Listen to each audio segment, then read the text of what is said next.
Jeff's father-in-law is a good friend of mine. 28 years ago, he and I were two crusty old dudes that have, if you took his personality and my personality and our people skills, added them all together, you couldn't fill a small thimble. So we had a good time together, if you can imagine. We just like to say, for Christmas, my wife gets me a t-shirt. It's called Grandpa, right? Grumpy old men, that type of thing. And so it really worked out. Jeff, how do you see Bruce? Tell us about who Bruce was and where he came from. So pretty much the same way. Bruce was, he was the smartest man I've ever known, but he was also a high school dropout. He got his GED and went to the Marine Corps, left the Marine Corps, went to college on the GI Bill, got a degree in accounting, and then went to work for the IRS as an auditor, right? So think about what influences he had for what authority should look like. I forgot to mention that he spent time in an orphanage as well. So orphanage, military, IRS government job, right? Man was brutal and direct. Absolutely. And the way he got into real estate, I mean, he told the story 1,000 times. I'm going to let you have it. In 1981, he audited a real estate investor, and he was one by 1982.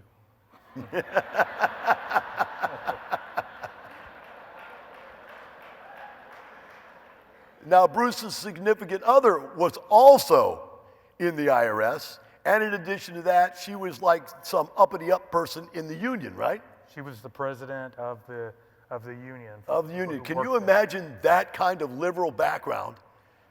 Can you even see it? I mean, these are like government workers and union president, but gosh, capitalism works. Yeah.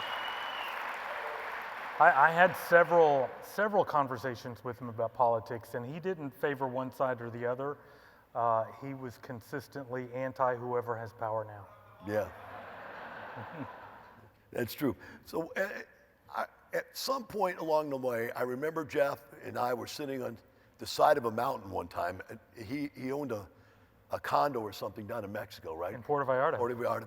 And we're sitting there, and this is a beautiful place, and there's a waterfall off the side of a cliff that goes down like 5 waterfalls into the water. And we're sitting there and we're talking. I had just read this book, and this book said, unless you make $500,000 a year, you're nobody. And I think at the time I made like $200,000 a year, and I think Bruce made like $200,000 a year, or $100,000, something like that. When I saw his tax return, when he was trying to convince me to be a real estate investor, yeah, it was 250-ish. Yeah, so we were kind of in the same boat. And we're reading this book, and it pisses us off that if you don't make $500,000 a year, you're nobody. And they had a term for it. He goes, you're not even a sophisticated investor. I'm going, what does a sophisticated investor mean? I had no idea. Well, the bottom line was, I told Bruce right then and there, I said, I'm going into apartments. And Bruce goes, nope, I'm not going to do it. I'm just going to buy more houses. And he went crazy. He went from like 30 or 40 houses up to 70, 80, 90 houses. Yeah, I think we ended up, because some of those later we bought together. Mm-hmm. I think we ended up buying close to a couple of hundred houses. Now, we never owned that many at once. We'd buy and sell the old ones and buy the new ones. Right. So I think we ended up 100, 110 or something like that. So I'm talking with Bruce, and there's no disrespect. This guy is like one of my best friends, right? And of course, he's passed if you haven't picked that up yet. But he would be talking to me, he goes like, I got to get my kids into this stuff. He said, I'm going to come up with this idea. He goes, what I'll do is I'll mark the prices up like 50% more than what they're worth now, and I'll sell it to them on a contract for deed that they can pay me for it over the next 30 years, and I'll never have to work again because they'll be paying me forever. I go, Bruce, that sucks, man. He goes, yeah, but we'll see if he's smart enough to figure that out. So tell him what happened, because this is a true story. He actually went to them and tried to pull this off. Yeah, so that was a part of the discussion, right? Figure out a way to sell his daughter, my wife, and her two brothers his portfolio, and then put a poison pill in it so they couldn't just buy him out and refinance and cut him out, right? The poison pill was the high price. That really didn't go anywhere. But what he ended up doing, He didn't fall for it, that's what he's saying. what we ended up doing is we just said, let's start with one property, one house. And so he bought the house, we got it turned around and ready to rent. And he said, well, now you have a choice. You can either, here are your choices.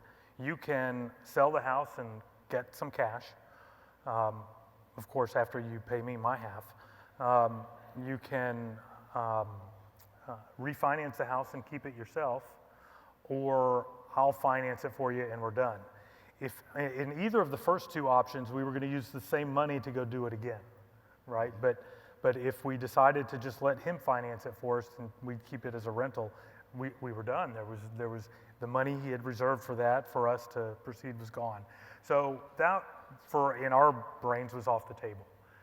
So we went home and my wife thought about it that night and she said, well, wait a minute, he's willing to sell us a house on owner financing, and if we buy him out of a house, we can continue to use that money to grow our portfolio. She said, let's do both. So she made a counter offer and said, owner finances that one, we'll buy another one from you, which we did, and that gave him the money to reinvest in another joint venture. So that's how they got started. Now I'm going to take him back one step to before they got started on how his father-in-law got him to be interested in real estate. Because when he first approached you, you weren't interested at all. Oh no, he had a reputation in the family, right? You think about what that looked like. We've described him as a brutally direct guy, right? So if there's something negative about you, he'll tell you.